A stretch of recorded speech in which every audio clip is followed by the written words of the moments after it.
ഉത്തമഗീതം അധ്യായം 4. എന്റെ പ്രിയെ, നീ സുന്ദരി തന്നെ. നിന്റെ മൂടുപടത്തിൻ നടുവേ നിന്റെ കണ്ണ് പ്രാവിൻ കണ്ണ് പോലെ ഇരിക്കുന്നു. നിന്റെ തലമുടി ഗിലയാത് മലച്ചെരുവിൽ കിടക്കുന്ന കോലാട്ടിൻകൂട്ടം പോലെയാകുന്നു. നിന്റെ പല്ല് രോമം കത്രിച്ചിട്ട് കുളിച്ച് കയറി വരുന്ന ആടുകളെ പോലെ ഇരിക്കുന്നു. അവയിൽ ഒന്നും മച്ചിയായിരിക്കാതെ എല്ലാം ഇരട്ട പ്രസവിക്കുന്നു. നിന്റെ അതിരം കടും ചുവപ്പ് നൂൽ പോലെയും നിന്റെ വായ് മനോഹരവും ആകുന്നു. നിന്റെ ചെന്നികൾ നിന്റെ മൂടുപടത്തിൻ ഉള്ളിൽ മാതളപ്പഴത്തിൻ കണ്ണം പോലെ ഇരിക്കുന്നു. നിന്റെ കഴുത്ത് ആയുധശാലയായി പണിതിരിക്കുന്ന ദാവീദിൻ ഗോപുരത്തോട് ഒക്കും. അതിൽ 1000 പരിച തൂക്കിയിരിക്കുന്നു. അവ ഒക്കെയും വീരന്മാരുടെ പരിച തന്നെ. നിന്റെ സ്തനം രണ്ടും താമരയ്ക്കിടയിൽ മേയുന്ന ഇരട്ട പിറന്ന 2 മാൻകുട്ടികൾക്ക് സമം. വെയിലാറി നിഴൽ കാണാതെയാകുവോളം ഞാൻ മൂറിൻമലയിലും കുന്നിലും ചെന്നിരിക്കാം. എന്റെ പ്രിയെ, നീ സർവാംഗ സുന്ദരി, നിന്നിൽ യാതൊരു ഊനവും ഇല്ല. കാന്തേ, ലെബാനോനെ വിട്ട്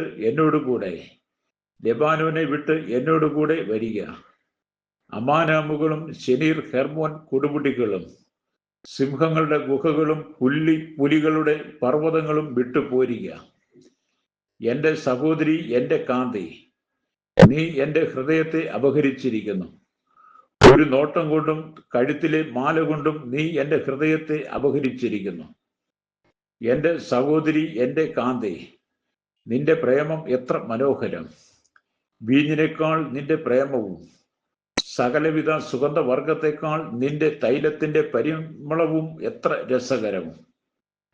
അല്ലയോ കാന്തേ, നിന്റെ അതിരം തേൻകട്ട പൊഴിക്കുന്നു. നിന്റെ നാവിൻ കീഴിൽ തേനും പാലും ഉണ്ട്.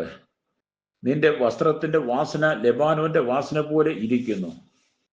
എന്റെ സഹോദരി, എന്റെ കാന്ത, കെട്ടി അടച്ചിരിക്കുന്ന ഒരു തോട്ടം, അടച്ചിരിക്കുന്ന ഒരു നീരുറവ്, മുദ്രയിട്ടിരിക്കുന്ന ഒരു കിണറ്, നിന്റെ ചിനപ്പുകൾ വിശിഷ്ട ഫലങ്ങളോടുകൂടിയ മാതളത്തോട്ടം, മൈലാഞ്ചിയോടുകൂടെ ജഡമാംസിയും കുങ്കുമവും വയമ്പും ലവംഗവും സകലവിധ കുന്തുരുക്ക വൃക്ഷങ്ങളും മൂറും അകിലും സകല പ്രധാന സുഗന്ധവർഗവും തന്നെ. നീ തോട്ടങ്ങൾക്ക് ഒരു നീരുറവും വറ്റിപ്പോകാത്ത കിണറും ലെബാനിൽ നിന്ന് ഒഴുകുന്ന ഒഴുക്കുകളും തന്നെ. വടതിക്കാറ്റ് ഉണരുക, തെന്നിക്കാറ്റ് വരിക. എന്റെ തോട്ടത്തിൽ നിന്ന് സുഗന്ധം വീശേണ്ടതിന് അതിന്മേൽ ഊതുക. എന്റെ പ്രിയൻ തന്റെ തോട്ടത്തിൽ വന്ന് അതിലെ വിശിഷ്ട ഫലം ഭുജിക്കട്ടെ.